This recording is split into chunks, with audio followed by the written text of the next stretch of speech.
कौन था वह राक्षस जिसका वध भगवान श्री राम ने नहीं बल्कि माता सीता ने किया? नमस्कार मित्रों, जय श्री राम। हर हर महादेव। महादेव आप सबकी हर मनोकामना पूरी करे। ऐसी मान्यता है कि कुंभकर्ण के पुत्र मूलकासुर का वध माता सीता ने अपने बाणों से किया था।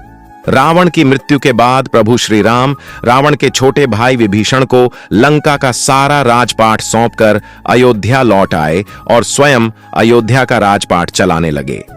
एक दिन जब प्रभु श्री राम अपनी राजसभा में बैठे थे, उसी समय अचानक लंका के राजा विभीषण भी राजसभा में पहुंच गए। सभा में पहुंचते ही विभीषण प्रभु श्री राम से गुहार लगाकर कहने लगे कि हे प्रभु, मेरी रक्षा कीजिए। लंका में कुंभकर्ण का पुत्र मूलकासुर आफत मचा रखा है। विभीषण ने प्रभु श्री राम को बताया कि कुंभकर्ण का यह मूलकासुर नामक पुत्र असल में मूल नक्षत्र में पैदा हुआ था, जिसकी वजह से कुंभकर्ण ने इसे जंगल में फेंकवा दिया था। जंगल में फेंके जाने पर इसका पालन पोषण मधुमक्खियों ने किया था। मूलकासुर बड़ा होकर ब्रह्मा जी की घोर तपस्या किया। उसकी तपस्या से खुश होकर ब्रह्मा जी ने उसे वरदान दिया था। उसी वरदान की वजह से वह बहुत शक्तिशाली हो गया है और लंका में उत्पात मचा रखा है। हे प्रभु, जब उसे अपने पिता के वध के बारे में पता चला तो उसने यह प्रण ले लिया कि मैं पहले धोखेबाज विभीषण को मारूंगा, इसके बाद राम को। विभीषण की बात सुनकर प्रभु श्री राम ने हनुमान और लक्ष्मण को सेना लेकर लंका भेज दिया। इधर जैसे ही मूलकासुर को राम की सेना के आने की बात पता चली तो वह भी अपनी सेना के साथ लंका के बाहर आ गया। दोनों सेनाओं के बीच करीब 7 दिनों तक घोर युद्ध चलता रहा, लेकिन मूलकासुर अकेले ही श्री राम की सेना पर भारी पड़ रहा था। उधर प्रभु श्री राम जब अपने मंत्री सहित लंका पहुंचे तो उन्हें भी युद्ध के बारे में पता चला, जिससे वे चिंतित हो गए।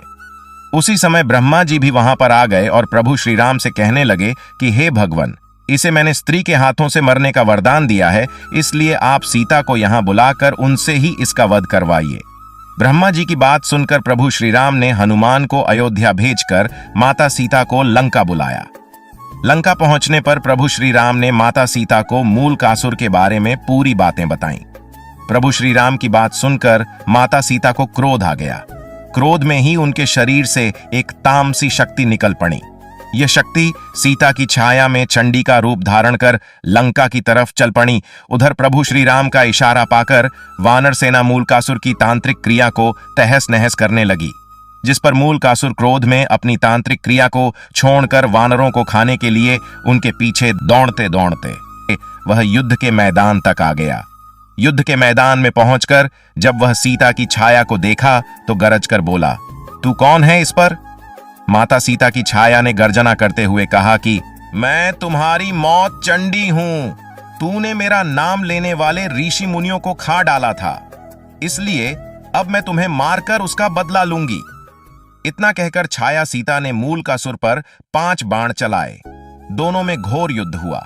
अंत में छाया सीता ने चंडिकास्त्र का प्रयोग करते हुए मूलकासुर का वध कर दिया। मूलकासुर का वध करने के बाद छाया सीता वापस लौटकर माता सीता के शरीर में प्रवेश कर गई। तो मित्रों, वीडियो अगर अच्छी लगी हो तो चैनल को सब्सक्राइब जरूर करें और कमेंट बॉक्स में सच्ची श्रद्धा से लिखें, जय श्री कृष्णा, राधे राधे।